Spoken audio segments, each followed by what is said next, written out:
Right. So here's the wider picture of back here, and there you go. The cucumbers are up on the sticks, and so are the string beans, and of course the corns. They look really promising. And as I said, I've harvested one large zucchini today, really large. My wife took it in for dinner today, and that's nice. So moving right along. So in the greenhouse here, I spoke to you about the callaloo earlier, and here's callaloo. This is where the seedlings, the seeds became seedlings. So at the start of the season, what I did, I went in and removed all the brush that was in there, raked the topsoil, scattered a thin layer of topsoil and some fertilizer and watered it, and boom, that's the result. Now I've completely harvested all the tall ones, and those are on my kitchen table right now. Yeah, so hey, and right near there are thousands of seedlings here to be replanted or transplanted, if you will. Now these are the tomatoes you saw me planting. And if you, this is what I've done to give them room to grow vertically. So I just finished pruning them, removing the extra growth and some of the lower leaves, so that the plants do not develop a fungus or a blight. You have to trim them to prevent blight. And then, like, so tomatoes tend to grow a lot of extra right in here, and so like on this plant right here, you have to remove that extra branch that would come out of here, because as you notice, it's starting to flower, and flowering means, in most cases, if they're pollinated, they're flowering means fruiting.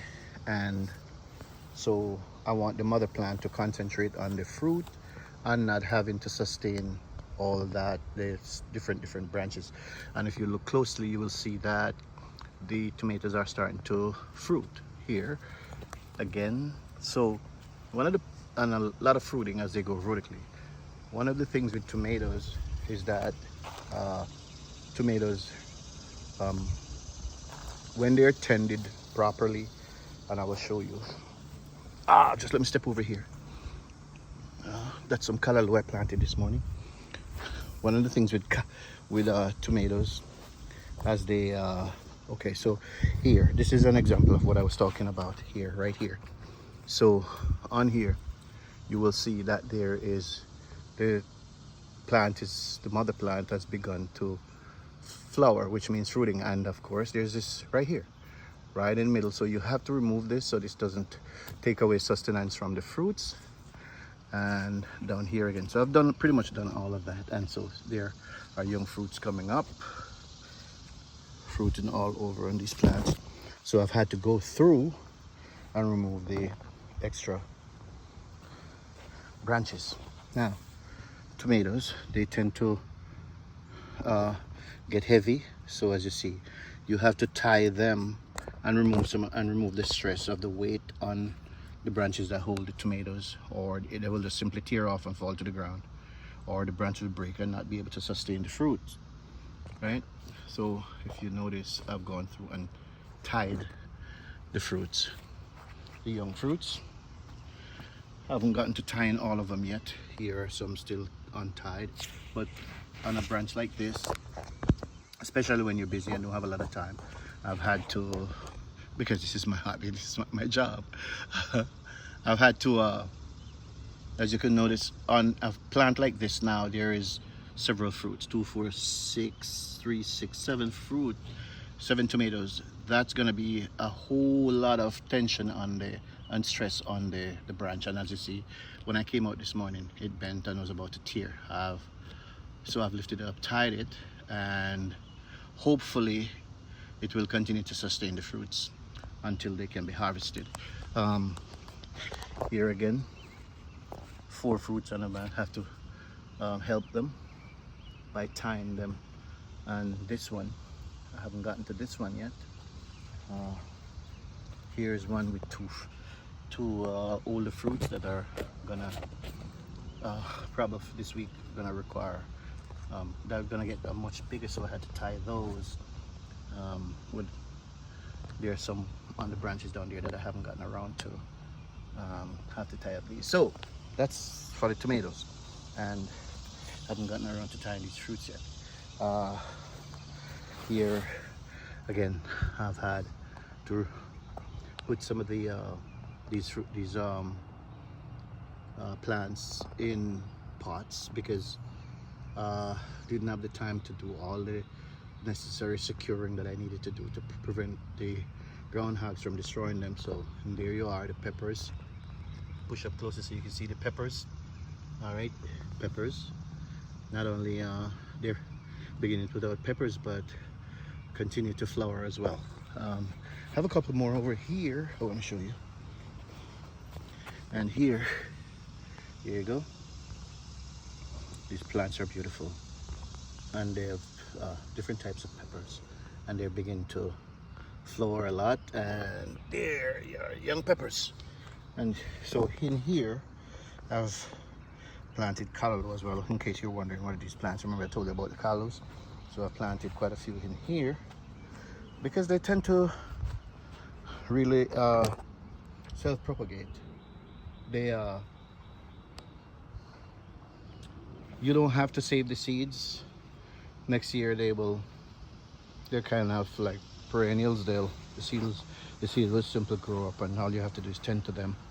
All right, so these are the cabbage that I managed to save from the groundhog. Not sure how to feel about them.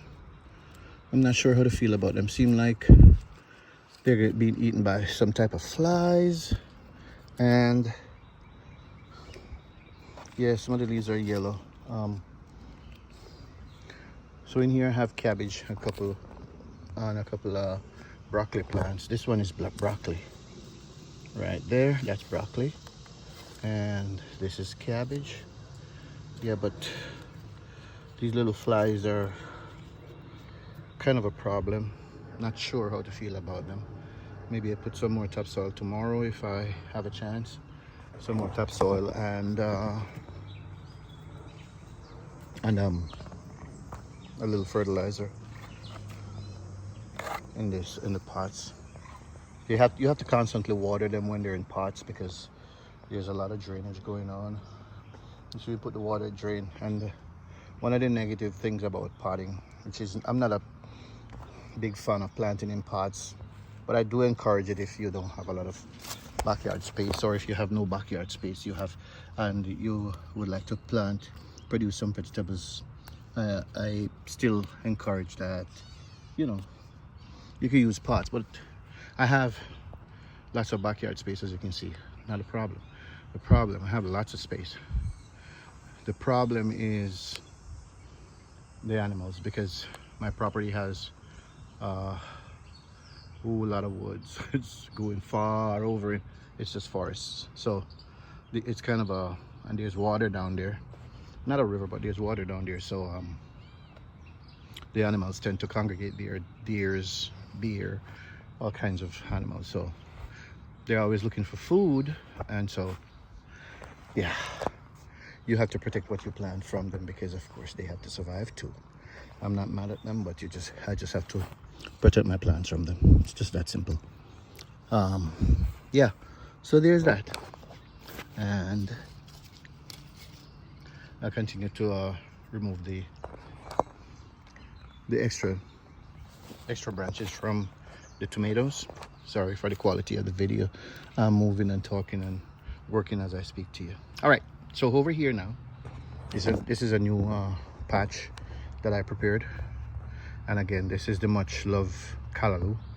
So I had 1, 2, 3 patches planted, and in a matter of weeks I will be able to harvest callaloo from these. They're looking pretty good, especially the bottom row right here, which is surprising because the bottom row was planted a couple of days after the top and the middle row. So it's a little bit strange, I don't know. maybe there's more water settling down here. And this plant loves, just absolutely loves water. You have to water it.